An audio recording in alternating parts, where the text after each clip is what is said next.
bagaimana kita pemilihan yang sesuai sama pasien, sama aktivitasnya sebenarnya. Memang yang namanya monofokal lebih murah dibanding multifokal. Tapi yang mahal itu multifokal, belum tentu yang dibilang bagus kalau tidak sesuai dengan aktivitas pada pasien.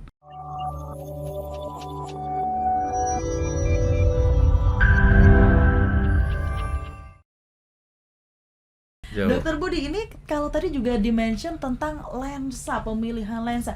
Ini seperti apa sih, tahap-tahap seperti apa sih yang kemudian ketika Mas Darwis ini datang untuk sebelum akhirnya dioperasi, mungkin bisa diceritakan juga bagaimana pemilihan lensanya? Kan agak sedikit tricky mungkin ya, Dok ya? Iya, betul. Tadi memang kita bagaimana sih kita sesudah operasi pasien itu inginnya tidak tergantung dengan kacamata. Iya. Selain teknologi operasi yang luka kecil, kita pakai laser tadi, itu pemilihan lensanya itu sangat penting. Kalau dulu hanya lihat jauh terang udah happy orang, tapi bacanya masih pakai kacamata, silindernya masih ada. Nah, kebetulan Om Darwis ini, saya akhirnya banyak nanya nih. Pada saat setelah diperiksa, saya tanya aktivitasnya apa, kegiatannya apa. Nah, dulu saya sukanya foto juga, saya bilang ini saya hampir sama nih. Jadi ya saya tahu yang diperluin Om Darwis ini. Nah terus senang nyetir, saya juga senang nyetir juga, mobil juga, motor juga gitu kan. Jadi kita lensa itu tadi bagaimana bisa lihat jauh, menengah, dekat, tapi itu semua lensa bagus semua. Bagaimana kita pemilihan yang sesuai sama pasien, sama aktivitasnya sebenarnya. Memang yang namanya monofokal lebih murah dibanding multifokal. Tapi yang mahal itu multifokal, belum tentu yang dibilang bagus kalau tidak sesuai dengan aktivitas pada pasien. Nah, Mas Darwis ini jauh juga pengen lihat jelas, menengah jelas, dekat juga karena bis cekrek kan pasti lihat hasil, ya kan? Kalau nggak dapat, nah itu nggak happy. Kita pengen lihat dekat, itu yang jelas saya berpikir multifokal. Nah, multifokal itu sedikit kelemahan pada multifokal, dia bentuk lensanya kalau monofokal tuh polos, clear gitu ya. Tidak ada lingkaran-lingkaran. Multifokal tuh ada lingkaran-lingkaran. Nah, itu sehingga sedikit menimbulkan glare tuh, Mas. Pada saat kita nyetir, kalau awal-awal malam kalau kena sinar lampu itu akan glare. Kalau siang nggak terlalu. Pas malam itu kena sinar lampu itu ada melingkar-melingkar. Sebetulnya itu akan hilang dengan adaptasi di otak kita, neuroadaptasi namanya. Itu akan menghilang, terbiasa dengan situasi itu. Tapi dia kalau yang pada orang senang nyetir malam, apalagi senang pakai ngebut gitu ya, itu pasti terganggu.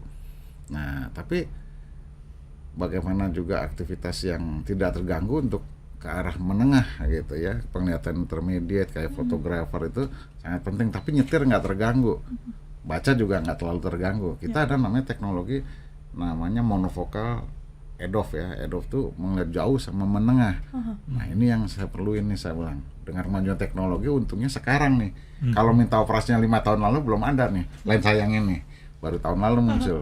Saya pilih lensa itu, silindernya saya koreksi, punya Om Darwis dari pakai laser, sehingga bagaimana lihat jauh, nyetir oke, hasil cekrekannya itu clear, tidak ada glare. Kalau lingkaran-lingkaran multifokal tuh ada glare sedikit, pasti ada tuh, masih nol. Makanya saya pilih lensa itu. Itu bagus banget karena dari aktivitas ini pengalaman beberapa pasien yang itu glare-nya minimal tuh, malah nggak ada. Itu memang abis itu saya tanya tuh Om, gimana motonya? Hasilnya dapat happy, alhamdulillah, ya kan. Tapi kalau baca dekat banget yang kecil-kecil itu masih dibantu tuh, kita masih bisa monofokal untuk jauh dan menengah. Dekatnya kalau kecil banget tuh nggak kelihatan, mesti dibantu kacamata baca. Tapi sebenarnya kalau lampunya terang itu masih bisa kelihatan. Itulah pemilihan lensa yang dengan teknologi yang sekarang macamnya banyak sekali. Pasien kita bisa akomodir untuk kegiatan hari-harinya. Jadi tidak selalu yang dibilang multifokal lensanya mahal pasti lebih bagus, tidak juga. Kita disesuaikan dengan aktivitas pasien. Kalau dia senangnya baca hari-hari, outdoornya nggak banyak, udah pasti multifokal saya pasang. Nah itu yang jenis pemilihan itu. Memang itu sebelum operasi itu saya banyak nanya banget tuh, saya detail. Nah kebetulan hobinya hampir sama, jadi saya yang dibutuhin tuh dapatnya rasanya dapat gitu. Itulah itu, selain teknologi operasi jenis lensa saat ini sangat membantu kita untuk mengkoreksi gangguan refraksinya, makanya kita bilangnya namanya bedah refraktif sekarang nih, gitu. Oke. Itu paradigma di dunia kedokteran mata saat ini.